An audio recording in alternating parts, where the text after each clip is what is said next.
All right, welcome back to Alternative Facts. We're going to talk about the Texans-Saints game. And so this season, of Alternative Facts, Season 3, we're trying to incorporate some more fans from outside the Houston base here. And now we got Brian Williams talking about the Saints here. Long time, who that nation. I heard a lot of that when I was at the stadium. Luckily, I was able to attend the game. First time being in the Superdome. Dope experience, dope fans, very loyal people. So I can respect that. Y'all, pulled it out your, my backside there, huh? Barely. Defense sucked. I don't know. For some kind of reason, we continue to put P.J. Williams out there. Deshaun Watson might have had, over 300 yards, right? Mm-hmm. 200 was against P.J. Williams. When is Sean Payton going to figure out that P.J. Williams is a liability? Right. Well, the Texans found out that Aaron Colvin was the liability because he was our P.J. Williams of the night. Mm-hmm. He had about 8-9 catches, 100+ yards, a touchdown. And so yesterday they snip. Thank you, Aaron Colvin, but not because you didn't do anything. Nothing at all for the Texans. Was there ever a time where you were worried, like, man, we might actually lose this game? Yes, when that first pass, when he passed it to Tyler. Yeah, on the sideline. I knew then. And who was that against?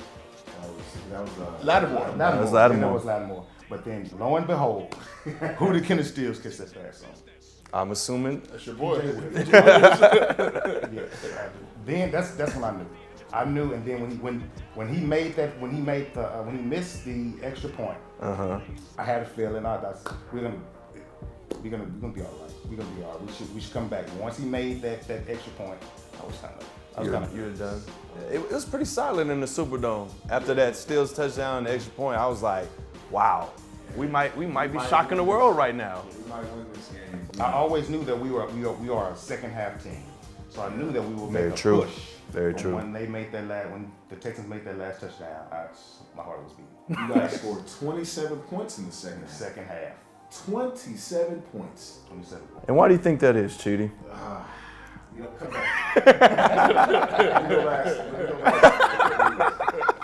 Well, I mean, I'll say that we'll go to defense here in a sec, but the tandem of Carlos Hyde and Duke Johnson, I think was very impressive.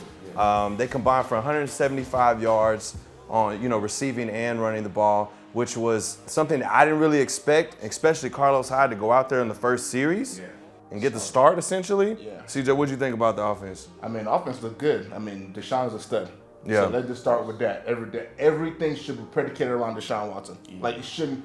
And I've given him a hard time, and especially on this show, I've given him a really hard time. But look, Deshaun Watson, if that's how you're going to start off your third year, I mean, that's incredible. I can't ask for more than that. We got to figure out a way to block for this guy. I mean, this is our franchise quarterback. If not, we're going to end up with another David Carr, or we're going to end up with Andrew Luck at worst. So everything starts off with him. He gets the ball to the guys. DeAndre Hopkins played amazing. Played an amazing game. Even with the 3 drop passes. Yeah, he had some early struggles. He had some early drop passes, but still, phenomenal job by him. Then you have the other guys who started, showing out a little bit.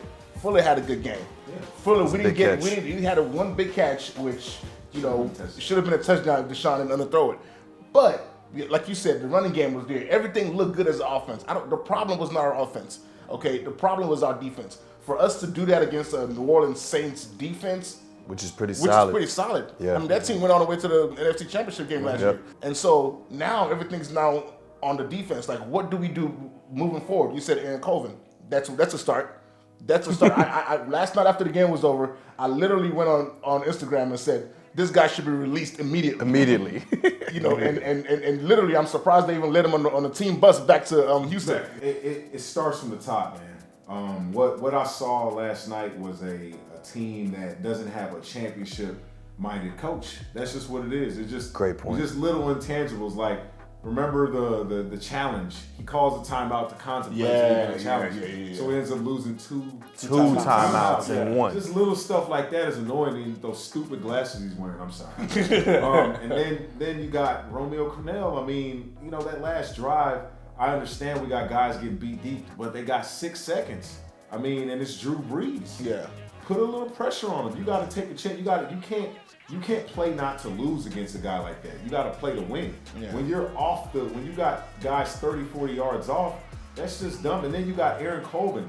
Look, man, pull him out the game and put somebody else in there. Yeah. You know, you guys want to be Patriots South so bad. That's what Belichick could do. Even if the guy behind him is not better than the guy starting, he would still put him in just to send a message to the guy starting. Yeah. Look, I don't care who you are. I'm going to put another player in if you're stinking it up. Yeah. I might come back to you, but I will take you out. Don't try it. Yeah. We don't have any of that. Nobody has fear. I mean, I'm hoping they have fear now, because kudos to Bill O'Brien, because he cut Aaron Colvin. Yeah. Yes. No, seriously. Yeah. That's the silver lining of last night. It Aaron is. Colvin getting the boot. Honestly. It is. It was just a bad. You had that feeling like, man, somehow New Orleans gonna win this game. That's just what the feeling we had. I'll add one thing with the defense, okay? And this is my only thing. I don't understand how you have your star player on defense not account for one tackle. One stat. Not one stat. DeAndre Hopkins had a tackle. Yeah. And he had a hell of a tackle. Y'all saw that. Which wasn't a penalty. Right. So I don't understand how, and me and Chidi was like, we're on Facebook today. We saw a lot of Houston sympathizers. Houston fans talking about, he was double teamed, triple teamed. No, he was not. He had a lot of one-on-one chances. He didn't make it pay. He didn't do it. What's your guy's name? That right tackle? Ryan Ramczyk. He had a lot of one-on-ones with Ryan, and he held him in check. Literally. No pun intended. He held him in check. So I mean, if this is what we're gonna expect from J.J. Watt, I mean, moving down the season. And which probably not gonna happen because we play in the AFC South, where he's gonna punish the Titans and the Jags every week. Which we got the Jags this upcoming Sunday. So I mean, if in the big games, JJ, if you're not showing up, and from the start, I've always said I don't trust you, I don't believe in you. So for me to now be actually like prove to myself that I was right, it feels good. It feels bad as a Texan. It feels bad as a Texan, but it feels good knowing like I saw this from the start. I was like, this guy, he doesn't work $100 million. Absolutely. But here you go. And remember, we saw it. Well, you didn't see it. Yeah.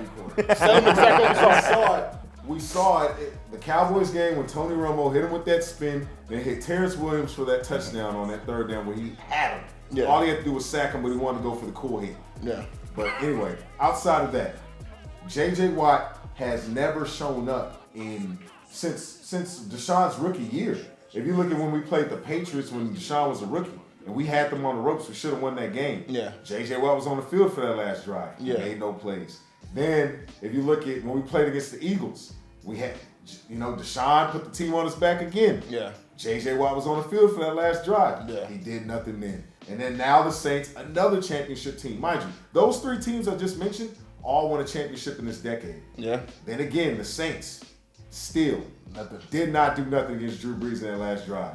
And then he wants to, this is on us, y'all, whatever. Ramczyk owns him. I said it. Okay. I was gonna ask as a Saints fan, where do you see y'all going? Like, because this is a big game for y'all. Y'all won it. I don't know how if y'all respected us going into the game. We did. Because a lot of people, will see Houston and schedules like, we got them. But if that was a big game for y'all, like, what's the morale now against with y'all's fans? Like, do y'all feel good about the rest of the way down starting off? To be honest, if we didn't respect anybody else, we respected Deshaun Watson. Okay. One, because he's a running quarterback, and even within our division, we have that running quarterback in Carolina. Yeah. So who stinks, by the way, but go ahead. So to see how we did against him, and to be honest, we really didn't hold him in the check. He had that running score, and he got the Texans out of a lot of jams. Yeah. But overall, it's the first game. The last 5 years, we have literally stunk it up on the first game. Last year, we stunk it up against Tampa Bay. Had that shootout. Tampa Bay Buccaneers. Fitzmagic. I remember that. I remember that. Tampa Bay Buccaneers. The year before that, we lost the first game. For the 5 years, we lost. We struggle at the beginning of the year every year. So to be honest, to come out last night with a win, it was like kind of a sigh of relief. But the next 3 games within our schedule are going to be tough. Yeah, The Rams. The rematch. Week after that is Seattle, y'all's boy, Davion Clowney. You can say what you want, but he is a pass rusher. He can dominate on the line. But I trust in our offensive line, especially after what we did to J.J. Watt. And then after that, we have say what you want, but we have the Dallas Cowboys. The Dallas Cowboys, although they played against the Giants, their defense looks pretty good. It's the same defense that beat us last year. So to be honest, if we can make it through that gauntlet, I think we can make it to the playoffs. I'm kind of like you all. I'm a realist when it comes to my team. Yeah.